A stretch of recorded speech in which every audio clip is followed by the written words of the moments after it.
Dans l'actualité du 13h15, l'ITIE, l'initiative pour la transparence dans les industries extractives, vient de rendre public un rapport sur les industries minières au Burkina Faso. Le rapport révèle un écart de 3 milliards de francs CFA entre les recettes déclarées par les sociétés minières et celles versées à l'État burkinabé. Pourquoi une telle situation? Explication dans ce journal. Et puis renvoyer les migrants en Turquie, est-ce légal, est-ce humain? Autant de questions soulevées par le projet d'accord entre l'Union européenne et Ankara, mais l'ONU s'inquiète du projet. Mesdames, Messieurs, bonjour, ravi de vous retrouver.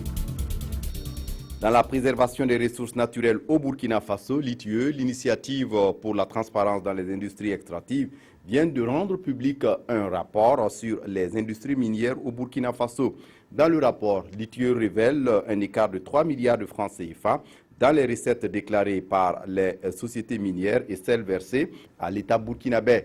Pour l'ITIE, beaucoup de sociétés ne se sacrifient pas à la tradition de déclarer leurs recettes. Explication, Jean-Eudes Bayala, Zalissa Sanfo.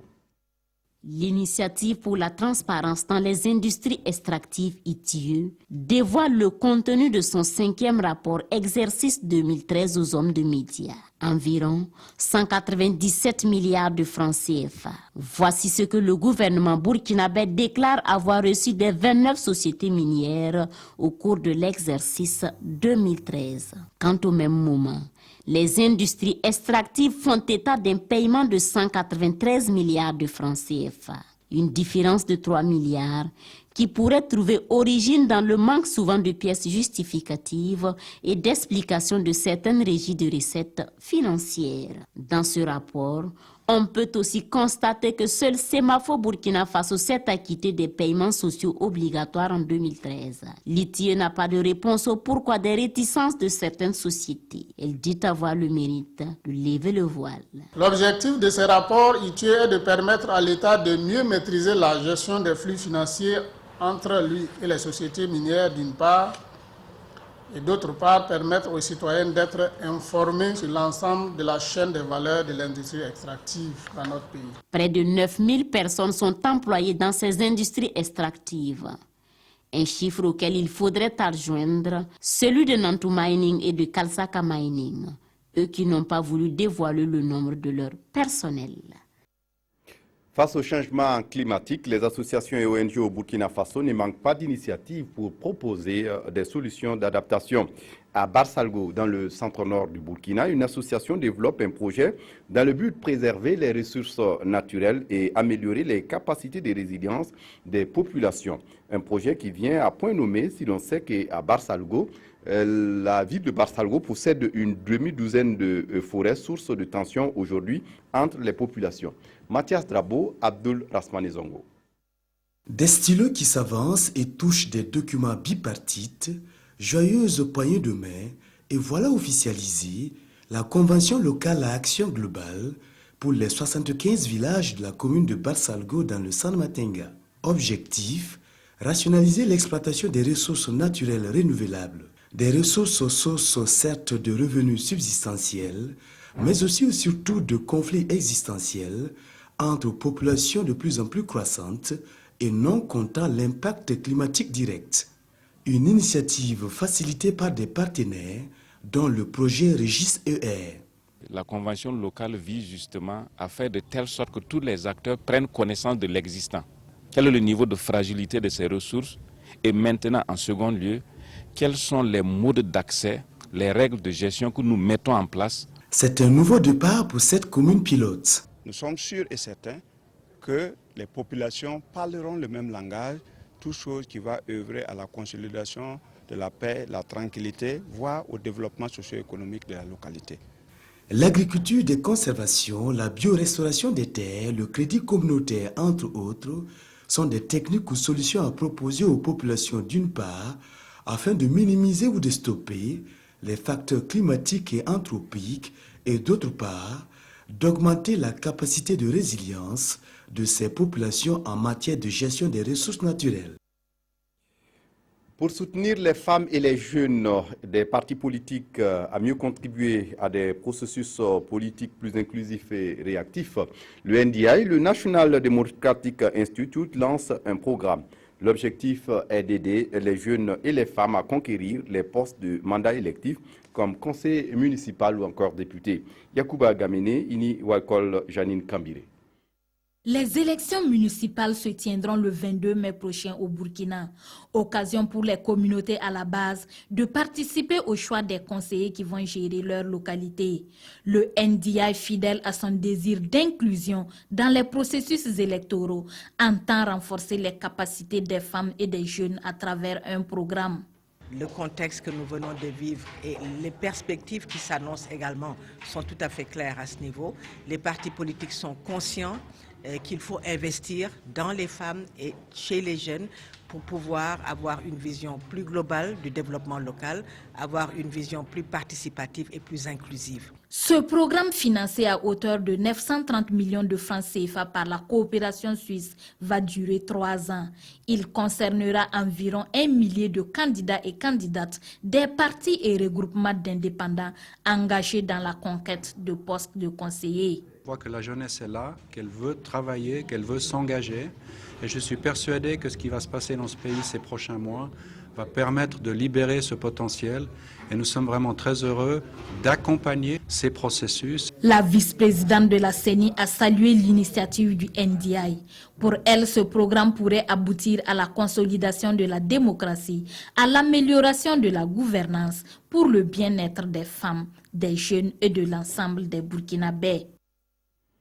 Et pour les élections, la contribution des médias est capitale. Face aux médias fait partie de ces initiatives. C'est un projet de Canal France International et de l'UNALPHA ainsi que de plusieurs radios partenaires. L'objectif est de permettre aux Burkinabés de se réapproprier le champ politique à travers une participation remarquable. Pour les élections couplées législatives et municipales, l'expérience a été édifiante et de l'avis des porteurs du projet qui comptent rééditer l'exploit pour les élections municipales de mai prochain. On fait le point avec Draman Guéné et Ibrahim Sombier. Le bilan est satisfaisant pour Faso Média. Faso Média est une synergie de 60 médias locaux avec comme défi la couverture médiatique des élections présidentielles et législatives de 2015 sur toute l'étendue du territoire national. Après cette échéance, l'UNALPHA, l'Union nationale de l'audiovisuel libre du Faso, et CFI, Canal France International, promoteur de Faso Média, tiennent ici un atelier bilan du projet. C'est de pouvoir créer la synergie pour réunir les radios, pour couvrir quand même les élections présidentielles et législatives, les formations qui sont déroulées.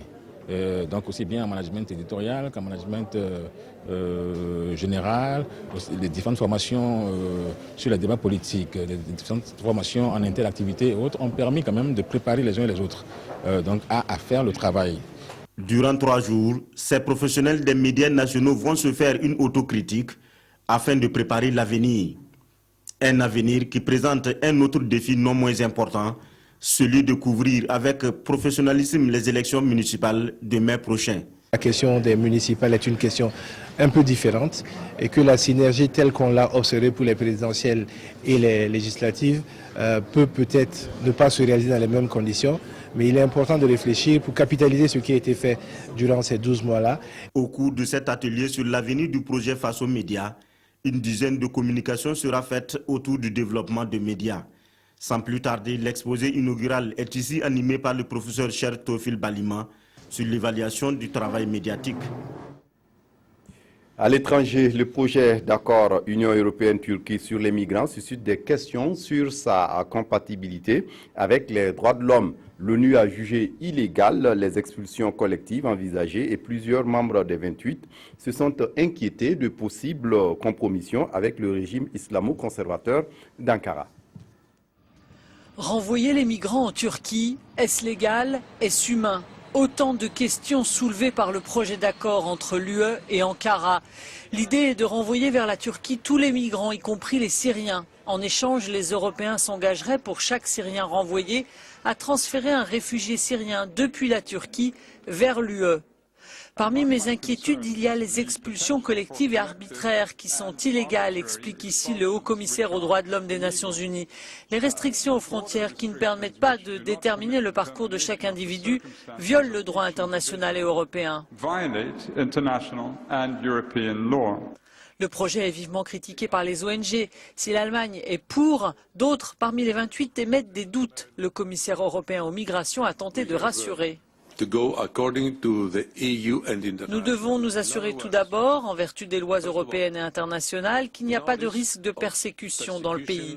Deuxièmement, que soit respecté le non-refoulement. Et troisièmement, qu'il y ait la possibilité de demander et de recevoir le statut de réfugié comme le prévoit la Convention de Genève.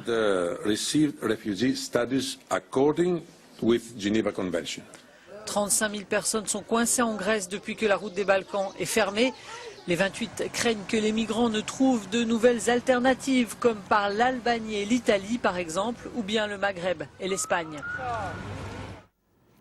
En Colombie, la signature d'un accord avec les FARC remise à plus tard. La guérilla des FARC a ainsi proposé ce jeudi au gouvernement colombien de définir une nouvelle date butoir pour la signature d'un accord de paix final, écartant définitivement le rendez-vous du 23 mars fixé il y a 6 mois par les partis. C'était le 24 septembre dernier, la poignée de main historique entre Juan Manuel Santos, le président colombien, et Timo León Jiménez, le commandant des FARC. Un geste qui marquait le rapprochement de l'État colombien et de la guérilla marxiste. Ils s'étaient entendus pour la signature d'un accord de paix d'ici le 23 mars, une date qui paraît aujourd'hui impossible à respecter. Il nous est apparu que le président Santos a agi avec objectivité et nous sommes d'accord avec ce qu'il a dit. Il pourra y avoir un accord, mais après le 23.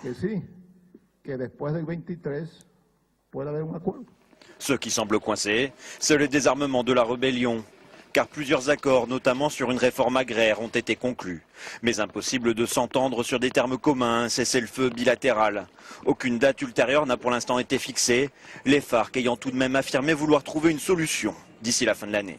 Le conflit colombien est la plus ancienne guerre du continent américain. En près d'un demi-siècle, il a fait au moins 260 000 morts. On referme cette page inter avec le Japon qui rend hommage aux victimes de la catastrophe de 2011. L'ensemble du pays s'est recueilli ce vendredi, 5 ans après le séisme historique ayant déclenché un tsunami et la pire catastrophe nucléaire de ces 30 dernières années. 1 minute de silence a été observée à l'heure du début des secousses en 2011. 5 ans après, le Japon se souvient du séisme, du tsunami et de l'accident nucléaire du 11 mars 2011. Le pays s'arrête, comme chaque année, en mémoire des 18 000 victimes de cette tragédie. Pourtant, malgré la catastrophe de Fukushima, les autorités japonaises persistent dans le choix du nucléaire. Il n'y aura pas de renaissance du Japon sans la reconstruction du nord du Japon, dit ici le Premier ministre. En vertu de cette foi inébranlable, je renouvelle ma détermination à bâtir un nouveau Japon du Nord qui soit rempli d'espoir. Un rassemblement contre le nucléaire et le redémarrage de réacteurs est prévu en fin de journée à Tokyo.